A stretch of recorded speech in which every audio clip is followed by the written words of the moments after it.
Hi వర్స్ this friend welcome back our YouTube channel.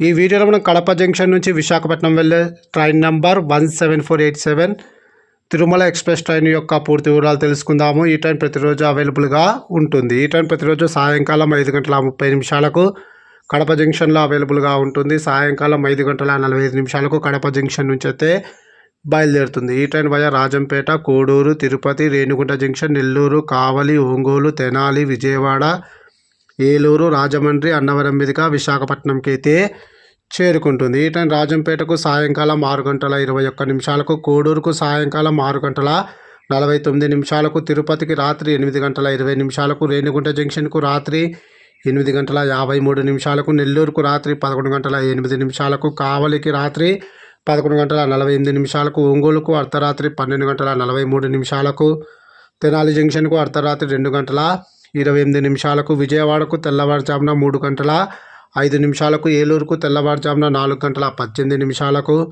రాజమండ్రికి ఉదయం 6 గంటలకు, అన్నవరంకు ఉదయం 7:29, విశాఖకు ఉదయం 11:30 అయితే చేరుకుంటుంది. కడప జంక్షన్ నుంచి విశాఖపట్నం జంక్షన్కు సుమారుగా 872 కిలోమీటర్ల దూరం ఉంటుంది. Total journey hours 17:45.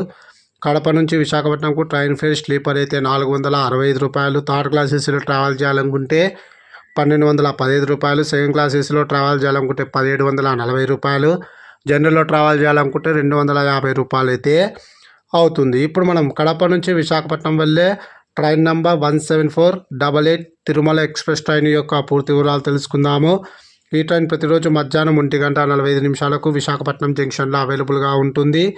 మధ్యాహ్నం 2 గంటలకు విశాఖపట్నం జంక్షన్ నుంచి అయితే బయలుదేరుతుంది. ఈ ట్రైన్ అన్నవరంకు సాయంకాలం 4 గంటలకు, రాజమండ్రికి సాయంకాలం 5:38, విజయవాడకు రాత్రి 8:50, ఒంగోలుకు రాత్రి 11:06, నెల్లూరుకు అర్ధరాత్రి 1 గంటకు, తిరుపతికి తెల్లవారుజామున 4:05, కడపకు ఉదయం 7 గంటలకైతే చేరుకుంటుంది. విశాఖపట్నం జంక్షన్ నుంచి కడపకు టోటల్ జర్నీ అవర్స్ 17 గంటలు. Please like and subscribe my YouTube channel. Thank you.